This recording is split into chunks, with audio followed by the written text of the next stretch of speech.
আজি আমাৰ ন খোৱা পৰ্ব। যদিও আমাৰ দলিয়াজানত পথাৰ নাই, খেতি নাই, তথাপিও আজি আমি ন খাবলৈ ওলাইছো। পথাৰ আছে আমাৰ থলগিৰি পথাৰ আছে, আপোনাৰ বৰ পথাৰ আছে, সৰু পথাৰ আছে, জেৰেঙা পথাৰ আছে ৰংপুৰৰ। ভাইটি আহা।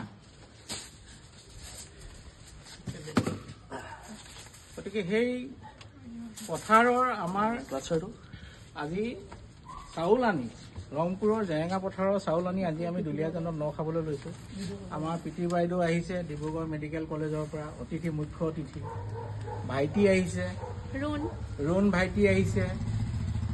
তুমি ডিপিএছত পঢ়া ন? ডিপিএছৰ এতিয়া যাব, ডিপিএছলৈ যাব, চলবুকত আছে এতিয়া। গতিকে তেওঁ আহিছে। গতিকে আমি আজি ন খাবলৈ লৈছোঁ। আজি আঘোণৰ শেষ দিন। গতিকে আঘোণৰ শেষ দিন হোৱাৰ বাবে আজি আমি খুব তৎক্ষণাত এটা প্ৰস্তুতি চলাই আজি আমি নখোৱা পৰ্বটো আৰম্ভ কৰিবলৈ লৈছোঁ, বা আজি আমি প্ৰচেছ চলাই আছোঁ। আপোনালোকক নিমন্ত্ৰণ কৰিব নোৱাৰিলোঁ, তাৰ বাবে আমি দুখিত। আপোনালোকেও খক, পাৰিলে আমাক মাতিব নখোৱা পৰ্বলৈ। এয়া আমাৰ সকলো ব্যস্ত। এইফালে আমাৰ ব্যৱস্থা কৰি আছে। এইফালে এটা জ্বলন্ত চৌকা, আহক আপোনালোকে অলপ দেখুৱাই দিয়ক। জ্বলন্ত চৌকা এইটো আমি ইয়াতে হেঁকা মাংস খাম, পুৰিম, আৰু বিভিন্ন পাকঘৰত বিভিন্ন প্ৰস্তুতি চলি আছে অনুষ্ঠানত।